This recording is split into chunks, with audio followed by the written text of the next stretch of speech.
This one's a redo on the third brake light for the rear window. This car, obviously in 1964, didn't include a third brake light, but it's such a small car, it's low to the ground, it's difficult navigating in Southern California with all the distracted drivers. So I feel like this is a necessity. Even though I'm trying to keep this car as original as possible, some things like this just make sense to me. And this time, before I do any connections or modification, I'm going to connect it right to the battery and make sure it works. So there's a jumper wire there to the ground. I'm going to touch this to the positive and we should see it light up. Yep.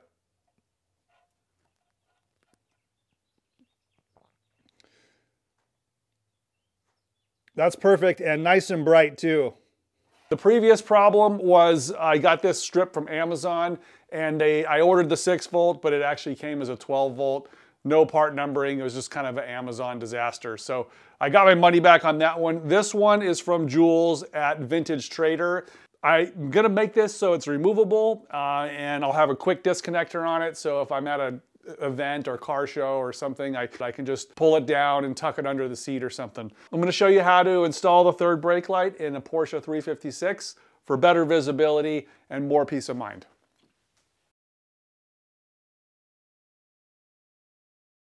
The sheathing that comes with the third brake light is a little bit bulky to tuck inside the window seal. So I'm stripping it back and I'm replacing it with some thin wall shrink tubing.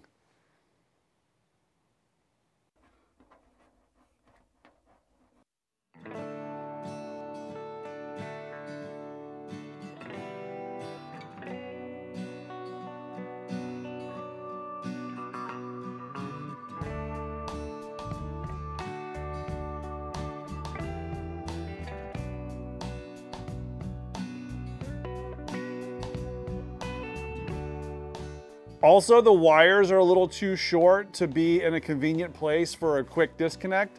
So I'm extending the wires and then using this disconnect to hide it behind the rear seats.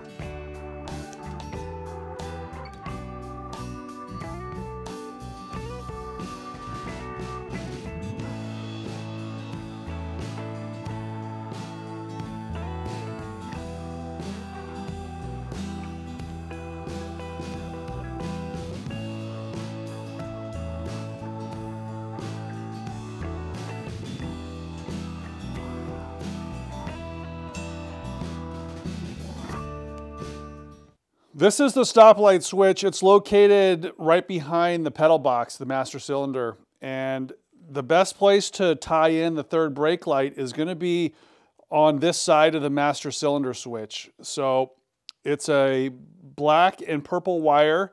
It goes under the dash right to this connection, which is to the turn signal switch. That's the one that, you know, diverts the power to the brake lights. So if you don't connect it here before the switch, then every time you hit the turn signal, then it's going to cause it to blink. The third brake light will blink. So you gotta intercept the wire before it goes into this turn signal switch. So that's what I'm gonna do without cutting anything. There's a junction right here. That's a bullet connector. I'm just gonna create a T into that, and that should give me power to power the third brake light. This is the factory bullet connector, and I've taken the rubber sheathing off and I'm soldering a wire directly to the middle of it. So it'll be like a Y for the third brake light power.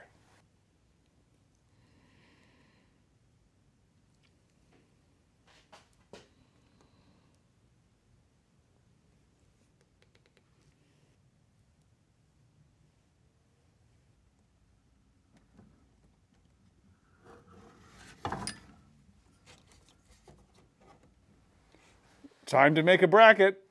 So now I'm thinking about the bracket that's going to go, it's going to slip inside the seal channel and it's going to support the LED strip. This is just a small sample to kind of get the angle right.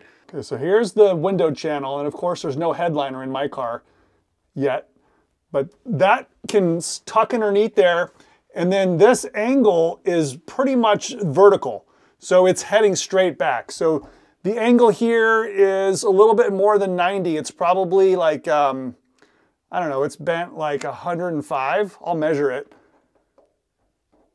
But you pull that back, you tuck that in, and then the brake light will go like that. And then I'm going to return the bottom so it's a little bit of a channel and also sort of a light shield so it reflects the light going that way. I just added another bend. Let me show you. See how it bends underneath? I'm going to cut out the outline for this bracket with a plasma cutter, and this is a new one I received from VEVOR, and it should work well.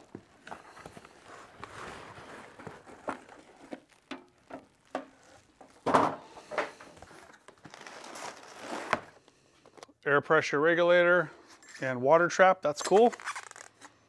Little gauge on that. There's the torch. It's interesting how it has that little standoff there. It's kind of cool. Although I don't know how you use it as a guide. We'll have to figure that out. Protection on that. Here's the front of the unit. It is digital. Goes up to, looks like 14 millimeters of steel. That's pretty thick. This is a 50 amp max.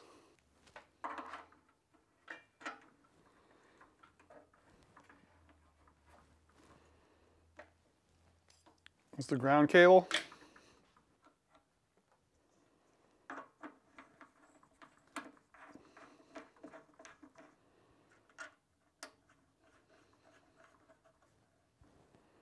It's like these go here to help you wind the torch cable around. So let's screw these down.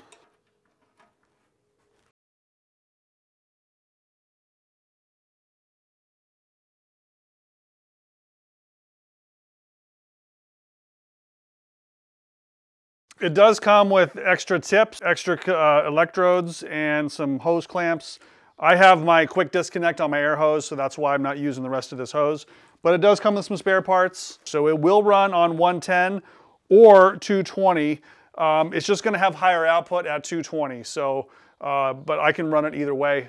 This plug on here is the same as my welder, so I'm just going to connect it right to my welder plug. It's 220. I do like the power switch, even though it's on the back. It is a nice rocker switch, and it appears to have weather protection on it, so dust and grinding whatever doesn't get in there. Powered it up. And the front is a pretty simple display. It just shows the current. So you got anywhere between 20 and 50.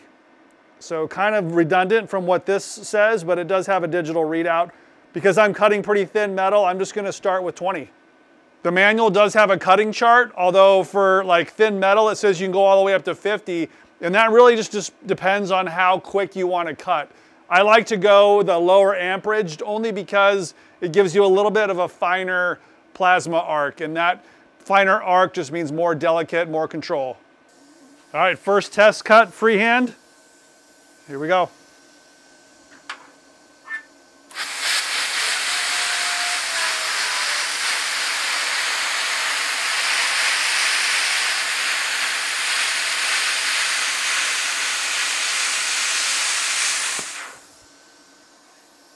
Works pretty well. It's quick to get started, and I started a little bit on top of the piece, so there's a little break right there. But let me show you how wide the kerf is.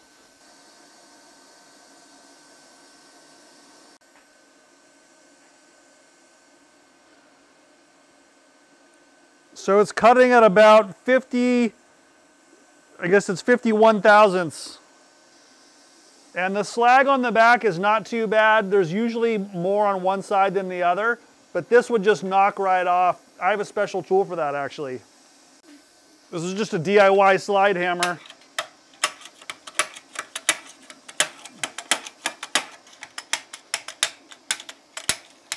So it really does make quick work of that. And you're left with a pretty nice cut. Both sides pretty smooth. Of course, that was freehand, so I'd like to make straighter cuts, but to do that, you need to use a template. So the way the tip is shaped and the way the guard is on here, it makes it a little bit hard to use a template. So there is a shoulder here on the tip, but it's pretty shallow. So say I wanted to use this as a template, the guard actually gets in the way. So if I remove the guard, then you can see how this could follow an edge. And that's the key, is to be able to lay something on top. So if I want to cut along a straight edge, I'm going to go along here, follow a straight edge. So I can't use the guard if I'm going to use this, and I can't use a template that's much thicker than the tip. It would have been nice if this was a little bit longer, like a 1/2 inch or 1/4 of an inch, because then you could use any template you want. This is kind of limited into what you can use to follow straight lines, but I'll make do and try to cut a straight line for you so you can see.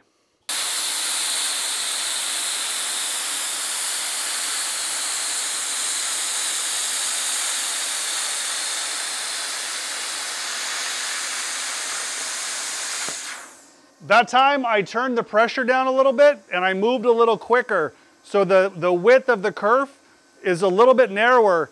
Plus, when you take the guard off, you get a much narrower kerf too, because it puts the tip right on the surface. I think that's a little bit better. I think the guard is probably, not good if you're experienced with a plasma cutter.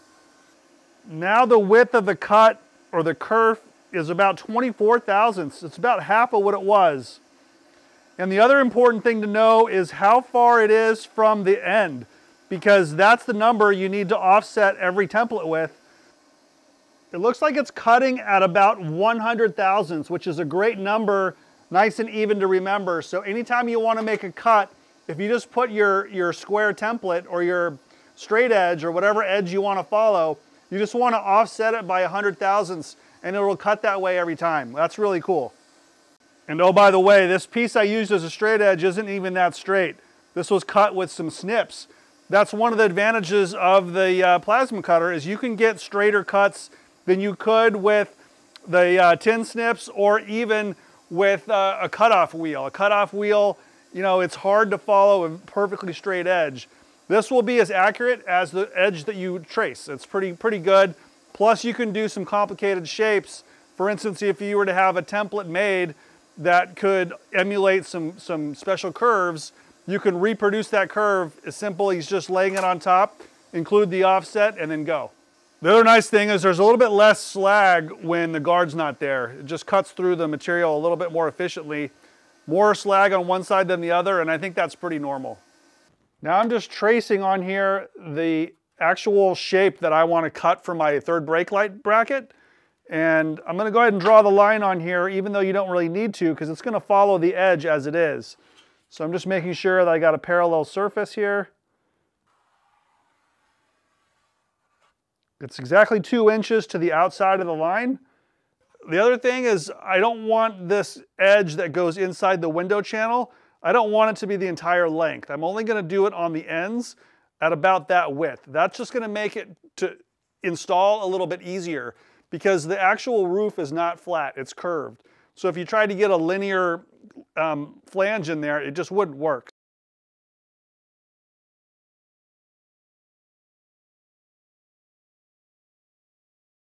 See how that length is determined just by rolling the piece on here?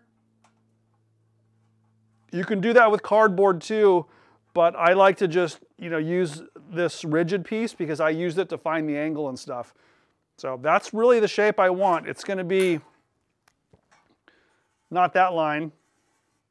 It's going to come this way, up, over, that way, up, over, and that way. I'm going to move this 100 thousandths over so it just follows it perfectly.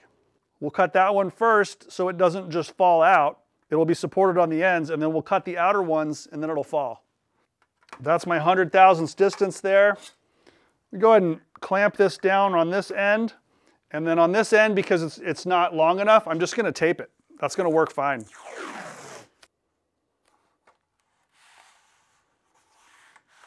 And make sure you're overhanging your table so you don't cut through your table, but that's perfect. Now to get this one started, when I turn the machine on, I'm just gonna let it pierce straight through.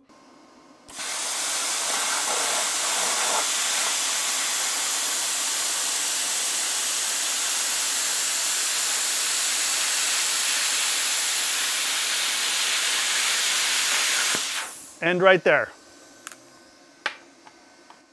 Now, it had a little friction there getting started, so I actually made a little bit of a boo-boo there, but you just get used to it the more you cut.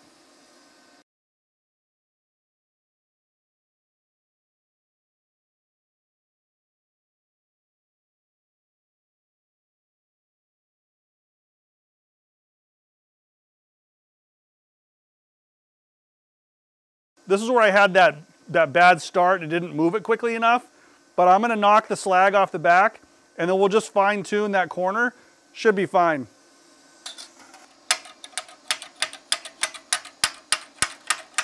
I'm gonna do a quick sample on 1/4-inch steel just to do a demo of the machine. This will hopefully cut through 1/4-inch steel, clamp it here to the table and just see how it goes.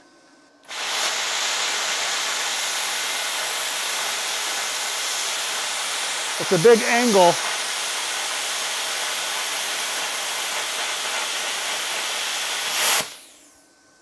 Boom.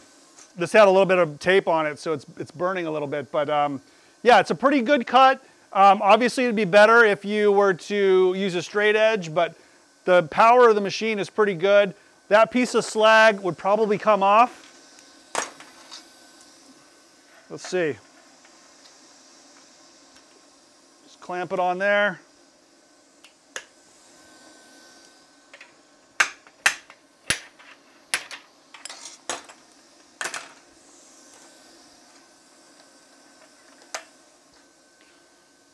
So not bad. You can see how the angle of the sparks was a little bit severe. Normally, if it's real severe like that, you got to slow down a little bit, but this cut right through. The other nice thing about the plasma cutter is it will do aluminum too.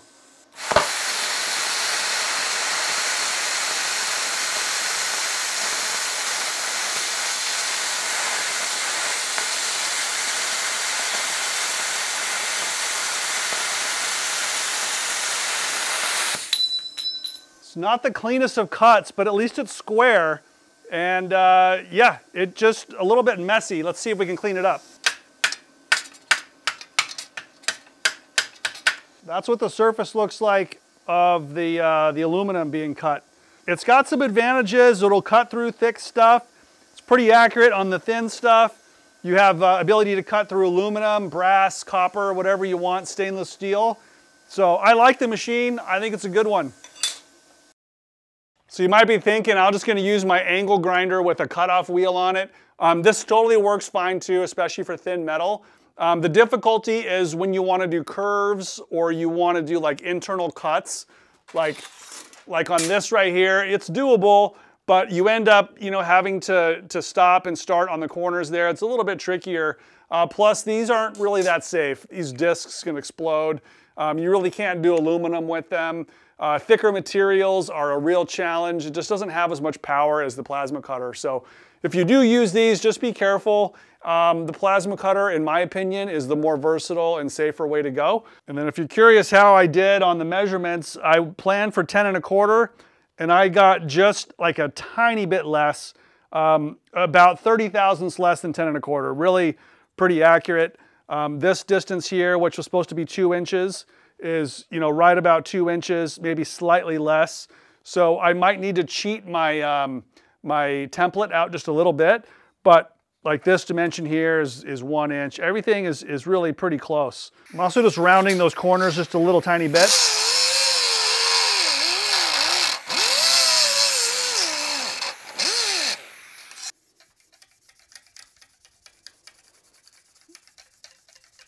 Just a little bit of surface rust comes right off.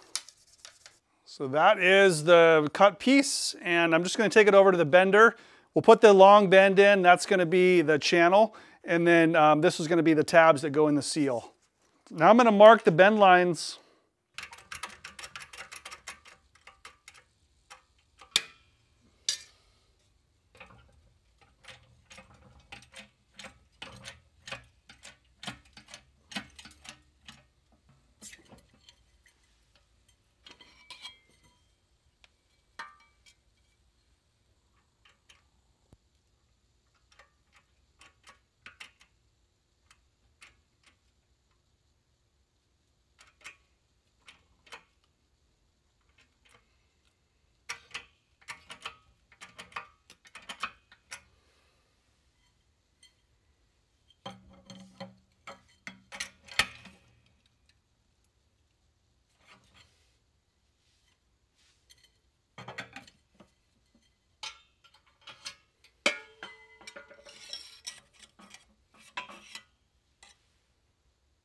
do the rest with pliers.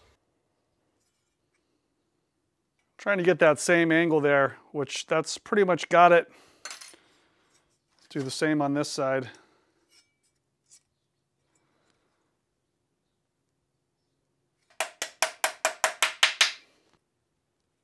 So what you'll see from the rear view mirror is basically just this bar. You will see this will be painted black, and you won't see anything except for a little wire coming up going into the seal. These are the tabs that go into the seal and hold it in place. And I hope that this return is long enough so that it doesn't allow light to leak down. See how it's there in the channel now? And it's got these ears. I'm just gonna see if it'll slip in. There it is, taped in place. It fits pretty well, and it doesn't interfere. The LED strip doesn't interfere with the rubber. It's like up tight against the rubber, but it doesn't interfere. So from out here, you won't be able to see it unless you really bend down and look up. You pretty much have to be even with the door handle to see it. And then from the back, you can see it, which is kind of part of the point. You can just see the white LEDs there, barely coming out. So I have the camera right now sort of chest level. If I go eye level, you can still see the LEDs, which is important. But if you're 25 feet, 50 feet behind me, you're gonna be looking at an oblique angle here, right about that height.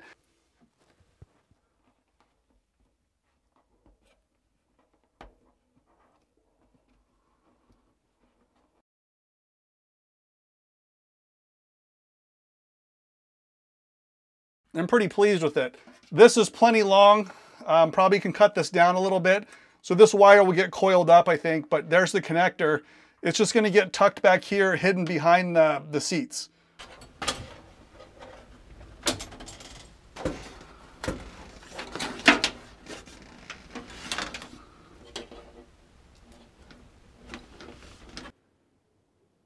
Here's how the brake light looks with it on. And it's tucked up, you know, pretty high into the rear window. So if I try to get away from the other light's glare. So if you go on the side, it sort of disappears. It might be hard to tell the difference between those and these, but it's pretty bright. You know, that's that. And then these are the regular taillights. A lot of people have said you should put them here on the engine grille. You can definitely do that. The difference being it's just not as high. That's probably, you know, 18 inches difference. And like I said, the car is so low as it is. It's a small car, so you want it up high. The other thing, when you have them back here, it kind of looks like there's like something wrong with the engine, or the engine's on fire or something like that. So I like it better up in the window, but that's just me. The other thing is the wiring is a little bit more incognito if you put it in the window. If you put it in the deck lid, you're always gonna have wires that are gonna be visible from the engine bay, and I didn't want that either. And stay tuned for another video on the rear brake lights. So I told you before that the LEDs weren't that much brighter than the stock halogen bulbs. And these are from Vintage Trader. That's the same guy who I got the LED from for the third brake light. He makes this LED, which is red in color. It's got 72 LEDs on it, so it is reportedly brighter than the standard LED bulbs I got from some generic website. So I'm gonna put these in next time and really do a compare and contrast between the cheap LEDs, the standard 21 watt bulbs, and then Vintage Trader's ultra bright red LEDs. So stay tuned for that. It's only gonna get better from here.